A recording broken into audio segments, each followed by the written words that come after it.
However, we are looking at not just the Congress, the TMC, and over 20 political parties who decided to skip yesterday's grand inauguration event of the new parliament building. Unfortunately, when even comes to such an auspicious and momentous occasion, politics that was on play, as many as 20 political parties who decided to boycott the event and accusing the Prime Minister of sidelining the President of India, Draupadi Murmu, and using her office as just as an electoral symbol.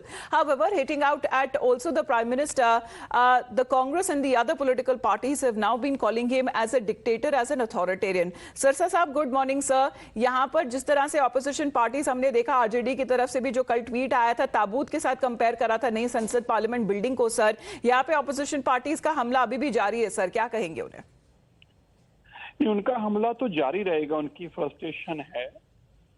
देश ने एक नया सूर्य उदय हुआ देश में, जो सारे देश ने देखा, एक भव्य समागम, और जिस तरीके से देश को अपनी पार्लियामेंट मिली, पार्लियामेंट जो पहले पार्लियामेंट थी, वो पार्लियामेंट के अंदर हम जब बोलते थे, कानून हम जरूर बनाते थे, बनाई नहीं थी.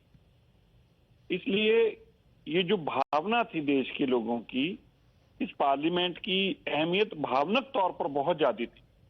अब कांग्रेस या बाकी पार्टियां समझ रही हैं कि जो 70 साल में वो ना कर पाए, देश के प्रधानमंत्री जी ने करके दिखाया. अब उनको लगता है कि इसको डिस्क्रेडिट कैसे किया जाए, कैसे ये कहा जाए कि ये नहीं हुआ, कैसे ये कहा जाए कि हम नहीं मानते ये अच्छा हुआ है, कैसे ये कहा जाए कि हम बिल्कुल मानने को तैयार ही नहीं है कि अच्छा काम है. इसलिए कोई उसको ताबूत करके बता रहा है, कोई प्रधानमंत्री जी को जवाहरलाल नेहरू जी के नीचे फोटो डालकर दिखा रहा है.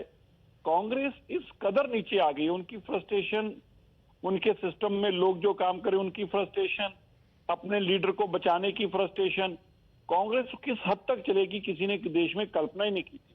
और आरजेडी ने तो सभी हदें पार कर दी. देश की जो पवित्र मंदिर है, जिसको पार्लियामेंट, जो संसद भवन है, ये खाली संसद भवन नहीं है, ये एक डेमोक्रेसी का मंदिर है. और ऐसी जगह को ताबूत के साथ कंपेयर करना, तो उन्होंने सभी हदें पार कर दी. इसलिए इनका कसूर नहीं है. ये छड़फड़ा रहे हैं ये देखकर कि देश को एकदम, ये जो एक नई संसद के रूप में एक नया इतिहास मिला है, अब उसको हम कैसे गलत साबित करने की कोशिश करें, कैसे उसको धुंधला करने की कोशिश करें, कैसे उसको गंदला करने की कोशिश करें. इस कोशिश में कांग्रेस और अन्य विपक्षी पार्टियां लगी हैं. तो मोदी जी का विरोध करते करते वो सांसद का विरोध करने लगे, उसका विरोध करते करते संबोल का विरोध करने लगे, और अब तो उसका मुकाबला उसका जो ताबूत के साथ करने लगे. तो सोचिए कहां से चले थे, कहां तक पहुंच गए.